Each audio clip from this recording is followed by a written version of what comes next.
ఒక అడవిలో రాము అనే ఒక ఏనుగు ఉండేది. రాము చాలా బలవంతుడు మరియు గర్విష్టి.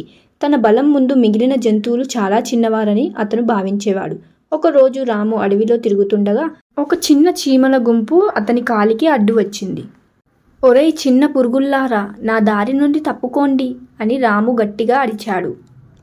చీమలు భయపడి పక్కకు జరిగాయి. కానీ వాటిలో ఒక ధైర్యమైన చీమ ముందుకు వచ్చి, ఓ పెద్ద ఏనుగుగారు, మీ బలం మీకు ఉండవచ్చు, కానీ మమ్మల్ని తక్కువ చూడకండి అని అంది. రాము ఆ మాటలు విని పెద్దగా నవ్వాడు. మీరు చిన్న చీమలు, నన్ను ఏమి చేయగలరు అని అడిగాడు.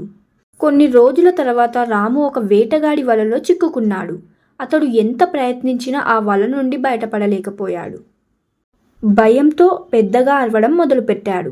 అతని అరుపులు విని అటు వెళ్తున్న చీమల గుంపు ఆ శబ్దం ఎక్కడి నుండి వస్తుందో చూసింది.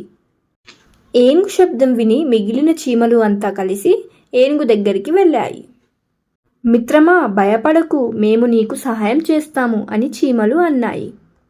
వెంటనే వేల కొద్ది చీమలు కలిసి ఆ వలను కొరకడం మొదలుపెట్టాయి. ఆ చీమలన్నీ కలిసి పెద్ద పెద్ద తాడులను క్షణాల్లో తెంపేశాయి. కొద్దిసేపటి తర్వాత ఏనుగు వల నుండి స్వేచ్ఛగా బయటపడ్డాడు. ఏనుగు ఆశ్చర్యపోయి చీమలకు కృతజ్ఞతలు చెప్పాడు.